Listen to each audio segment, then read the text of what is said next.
imaginou a sensação de estar numa guerra? Jocko Willink e Leif Babin não só imaginaram, como já viveram isso. Vamos mergulhar um pouco no mundo deles? Os passos mal podiam ser ouvidos, se movimentando com agilidade em direção ao alvo da missão. A porta é escancarada de uma vez e o time adentra o prédio. De repente, um fugitivo sai pela porta dos fundos. Ele pode muito bem ser essencial para o sucesso da operação. O comandante e mais um soldado saem numa veloz perseguição. Assim que alcançam o fugitivo, o comandante vê a inconfundível silhueta de mais um inimigo virando a esquina. A decisão do próximo movimento pode significar vida ou morte. Os dois combatentes atiram contra o inimigo, se afastam numa ação sincronizada. Novamente, com o time completo e tempo para se preparar, todos podem executar o plano de contingência enquanto esperam reforços que já estão a caminho. Este não é um livro comum. Aqui se resumem princípios de combate e liderança ensinados por gerações. Os SEALs são um grupo especial da Marinha Americana e berço de muitos líderes, entre eles Jocko Willink e Leif Babin, autores de Extreme Ownership. A guerra é um ambiente de caos, onde qualquer erro pode ser crítico para a realização ou fracasso da missão. Por isso, as lições aprendidas com alto esforço aqui descritas trazem algo que nenhum livro científico pode fornecer: o peso da experiência ao tomar decisões de vida ou morte. Este livro é dividido em 3 partes, cada uma se dedicando a uma diferente perspectiva do argumento central dos autores. Os melhores líderes assumem responsabilidade extrema pela missão. Primeiro, vamos examinar o mindset da responsabilidade extrema. Ainda nessa aula, vamos abordar a mentalidade dos grandes líderes para vencer a si mesmos. Na próxima aula, vamos estudar as leis de combate que habilitam os times a executar com alta performance. Por último, vamos aprender a sustentar a vitória, equilibrando forças de liderança aparentemente opostas que existem dentro da realização de uma liderança forte. O sol nascia enquanto os pesados carros blindados levantavam a fina areia das ruas da cidade de Al-Hamadi, no Iraque. Jocko estava dentro de um dos veículos e se preparava para um cenário no mínimo desolador. Um pedido de reforços havia sido feito pelo rádio e toda uma unidade aliada foi mobilizada para atender ao chamado. Durante uma noite inteira de conflito, o time inimigo fez chover tiros numa luta entre 2 lados de uma mesma rua. O cenário de confronto urbano de Hamadi criava novas dimensões ao termo neblina de guerra.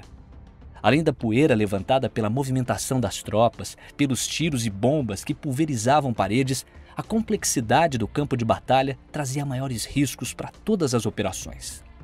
Incertezas sobre as posições de cada time e a velocidade das mudanças faziam das ruas locais perigosos. Qualquer pequeno erro poderia ser fatal. Ao chegar ao local do chamado, os tiros ecoavam. Rapidamente, Jocko se informou de todos os acontecimentos, revisou as posições, verificou a sequência de fatos e, no estalo, tudo ficou claro, terrivelmente claro. 2 times amigos haviam se encontrado e, sem se reconhecerem, atacaram. Mortos e feridos. O pior erro que se pode cometer numa batalha. O próximo recado que chegou para Jocko era breve. Parem todas as operações, o quartel-general irá averiguar a situação. Para um bom entendedor, isso significava uma coisa: alguém vai pagar pelo erro. Durante os dias seguintes, Jocko analisou e reviu todos os detalhes da operação. Identificou todos os culpados, cada falha e deslize cometido que resultou na tragédia. Mas algo não parecia certo. Por mais que encontrasse os motivos, tudo parecia um apanhado de desculpas.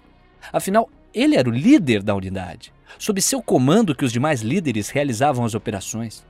No dia do inquérito, Jocko disse a única coisa que realmente entendia ser o certo. Tomou responsabilidade extrema de todo o ocorrido.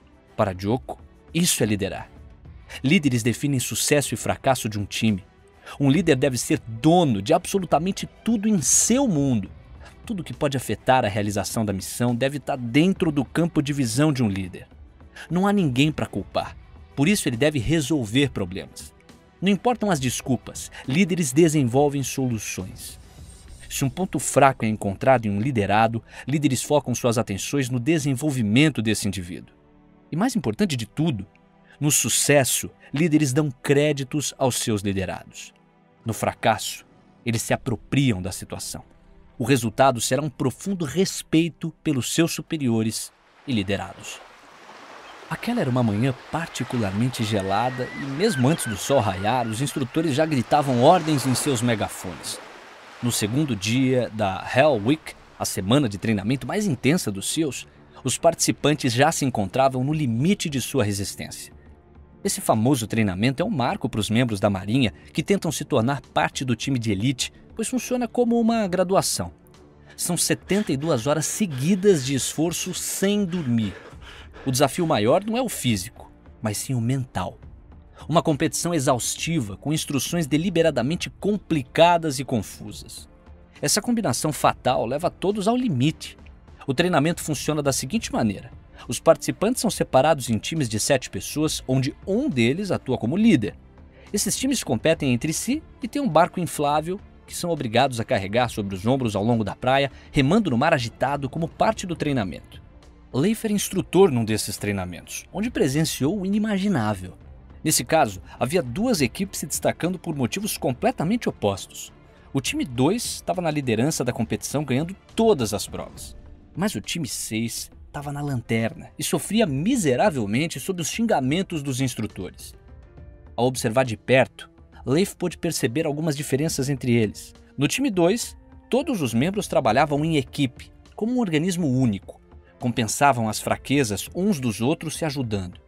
No time 6, eles se xingavam e lamentavam, executando as provas com pouca coordenação. Os membros do time 6 tinham sua motivação corroída pelo frio e exaustão dos circuitos.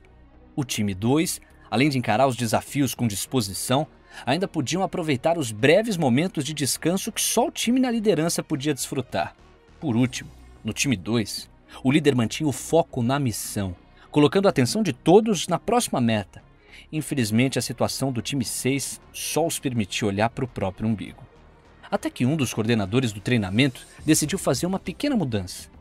Ele ordenou a troca dos líderes desses 2 times, colocando o líder do time da lanterna no time de destaque e vice-versa.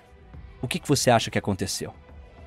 Pois pasme, os lanterninhas tomaram a liderança já na prova seguinte, sendo seguidos de perto pelo time 2 e mantiveram esse desempenho pelo restante do treinamento.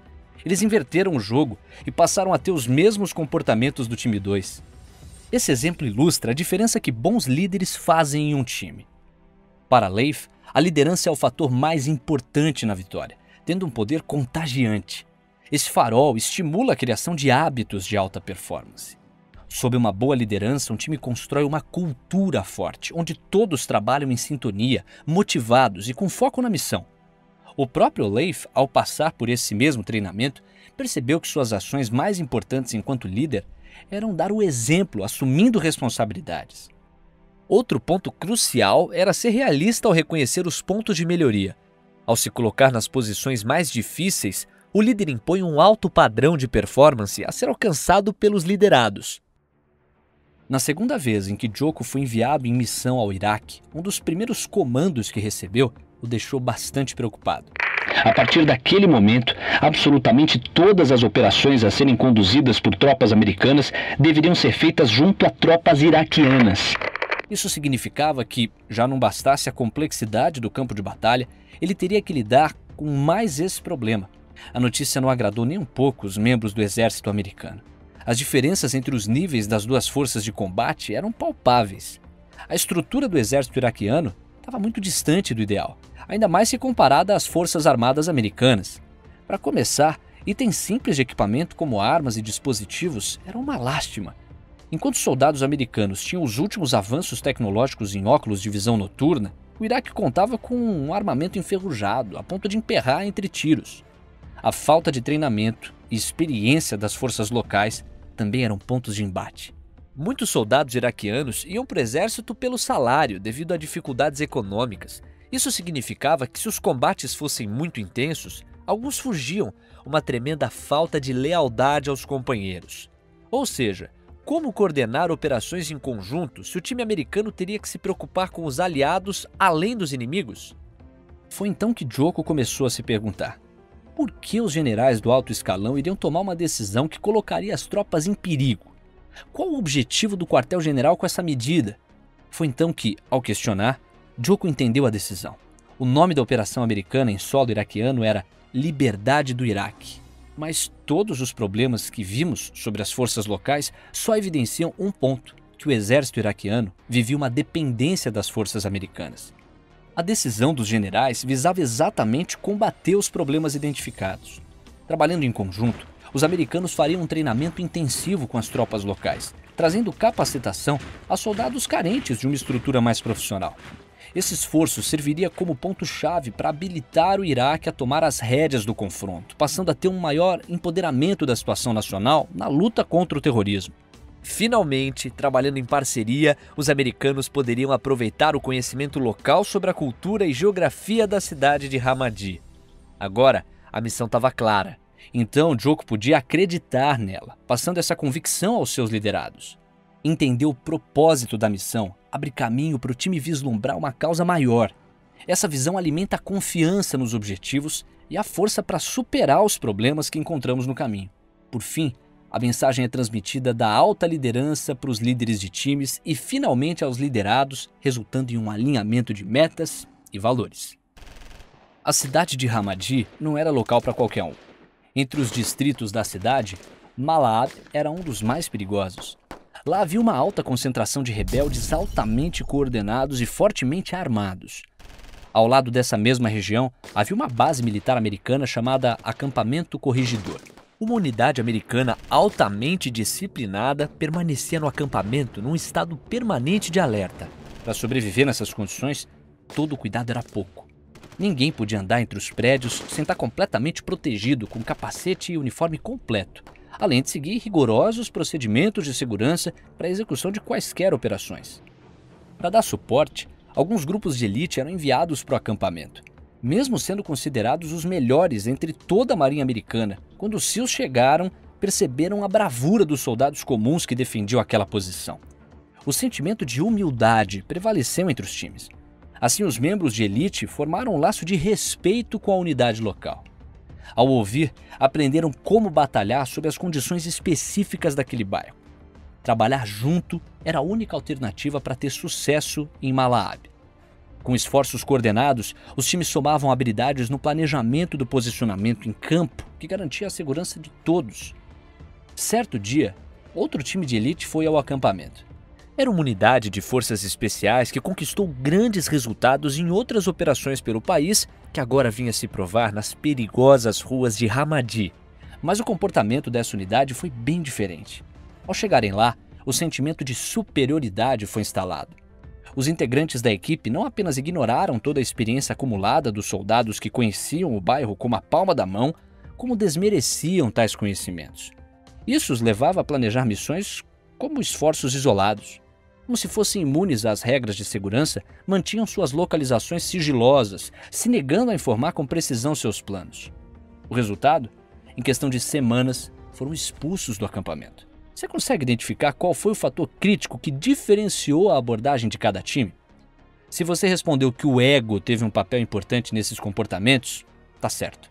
Os SEALs colocaram seu orgulho de lado para unir forças com a unidade local. Entretanto, o outro grupo de elite chegou ao acampamento com seus egos inflados.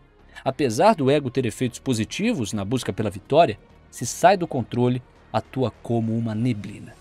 Esse nevoeiro nos impede de ouvir bons conselhos e críticas construtivas, limitando a performance de indivíduos e times. Esse olhar míope causa uma inversão de prioridades. O destaque pessoal se torna mais importante que a realização da missão. O campo de batalha é um ambiente extremo. Cada teste, cada escolha precisa ser medida com precisão e executada com perfeição. Líderes como Joko e Leif nos dão o privilégio de observar a diferença marcante que uma boa liderança é capaz de criar. Nessa aula, ouvimos histórias de gloriosas vitórias e erros fatais. A responsabilidade de ser líder vai muito além de delegar. É ser dono dos resultados para guiar um time. É se apropriar das falhas e entregar soluções. É colocar o seu ego de lado e focar na missão. Na próxima aula, daremos um passo adiante. É hora de aprender a liderar times de alta performance. Bons estudos!